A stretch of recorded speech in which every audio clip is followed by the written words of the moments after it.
여러분 반갑습니다. 어로스님의 개송 명상 관찰자를 관찰하라. 오늘의 개송 소개해 드리겠습니다. 세존께서 말씀하신 일체 중생은 모두 불성을 갖추고 있다는 말의 참 뜻은 어떠한 것인가? 그것은 이름 지을 수 없는 그 무엇이 분명하게 현존하고 있다는 것이다. 다시 말해서 온갖 존재가 불성이며 그 온갖 존재의 한 온갖을 중생이라 한다. 네. 선의 가르침은 본래 무수무증입니다. 우리가 마조 도일선사의 어록에서도 보는 것처럼 평상심이 도예요.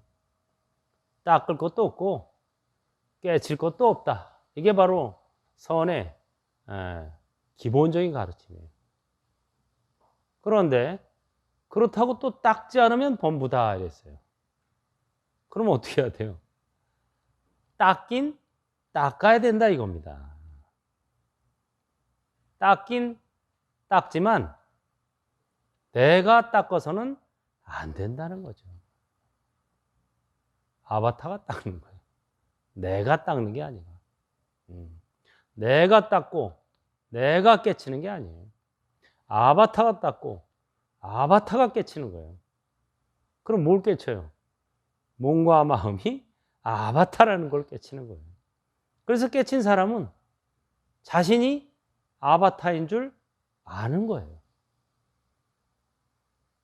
중생들은 자신이 아바타인 줄 모르는 거예요.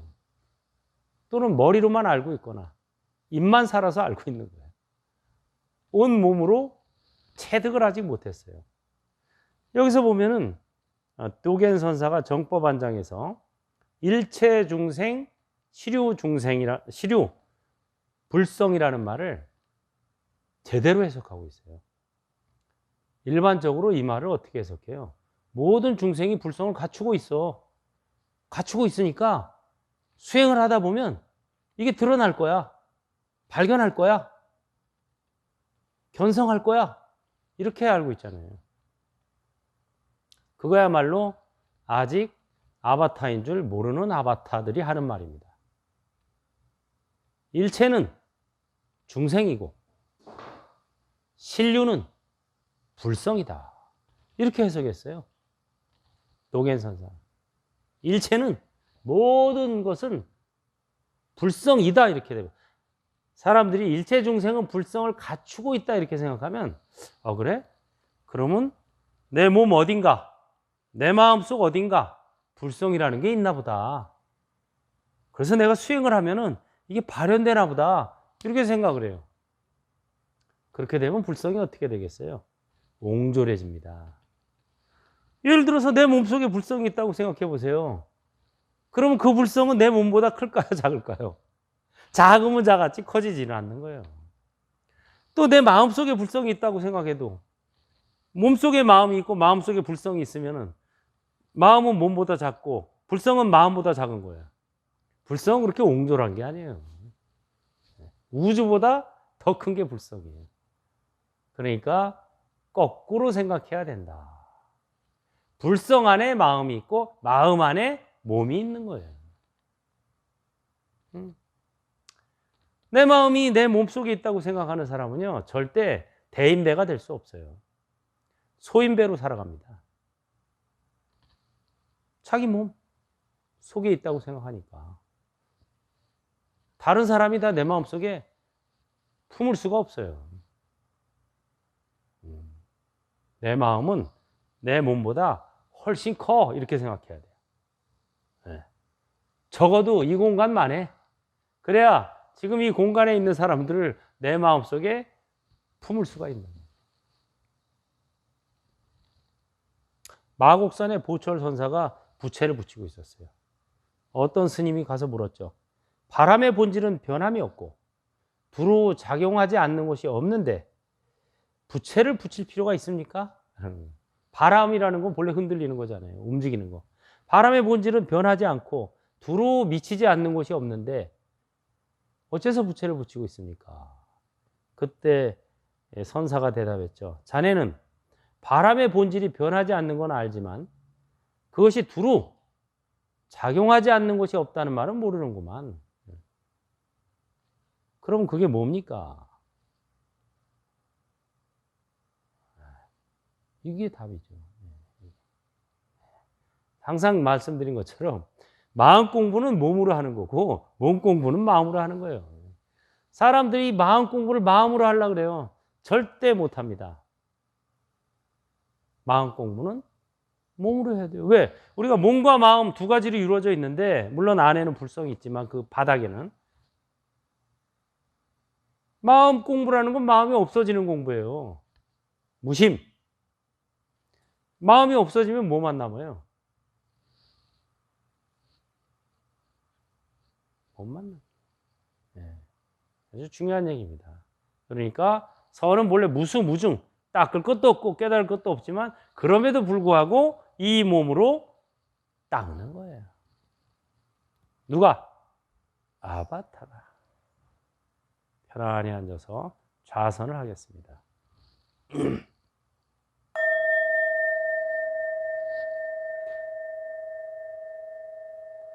편안히 앉아서 허리를 바르게 펴고 손은 선정인을 취해줍니다. 그래서 배꼽 밑에 편안하게 내려놓고 온몸에서 힘을 빼줍니다. 긴장을 풀고 눈은 정면을 바라본 상태에서 아래쪽으로 시선을 떨구어 줍니다. 그래서 반개라 그래요. 반만 열려 있다. 언뜻 보면 감고 있는 것 같지만 감고 있는 게 아닙니다. 반만 뜨고 있는 거예요.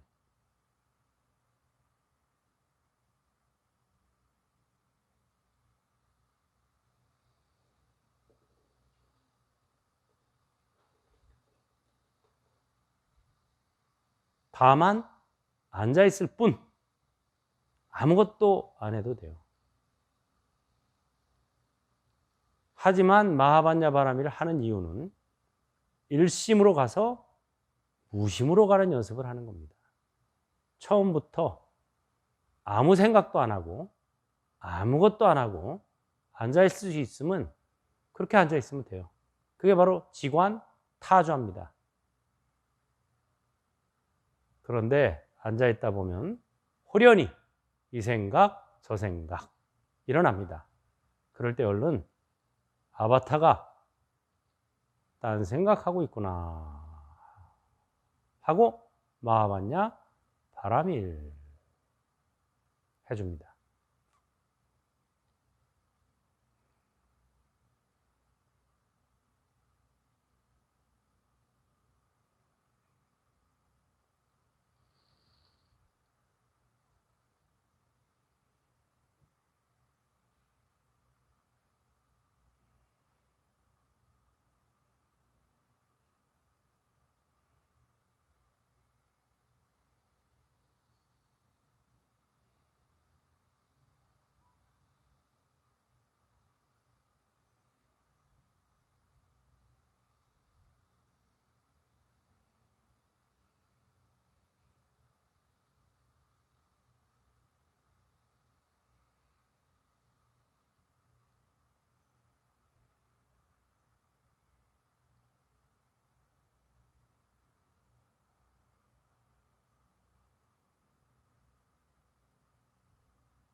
네. 바로 지금 여기에서 다만 앉아있을 뿐. 이게 바로 지관타좌의 가르침입니다. 바로 지금 여기에서 다만 앉아있을 뿐. 그럼 하루 종일 1년 365일 앉아있으라는 소리냐? 그건 아니고 바로 지금 여기에서 앉아있을 뿐을 연습해가지고 이게 익숙해지면 그 다음엔 걸어다닐 땐 걸어다닐 뿐, 머무를 땐 머무를 뿐, 앉아있을 땐 앉아있을 뿐, 누워있을 땐 누워있을 뿐. 이게 된다는 거죠. 그렇게 돼야 비로소 밥 먹을 땐 밥 먹을 뿐, 잠잘 땐 잠잘 뿐, 아플 땐 아플 뿐, 늙을 땐 늙을 뿐, 죽을 땐 죽을 뿐이 된다고 하는 겁니다. 그것을 연습을 앉음에서부터 시작할 뿐이지 뭐 1년 365일 앉아만 있어라 이게 아니에요. 우리가 뭐 한 가지 일을 할 때 그것을 다만 할 뿐이 되면은 초능력이 생깁니다. 대단해져요. 공부하는 사람은 공부를 잘하게 되고, 운동하는 사람은 운동을 잘하게 되고, 일하는 사람은 일을 잘하게 돼요. 그래서 스티브 잡스 같은 애플사의 CEO가 바로 이 선을 만난 거예요.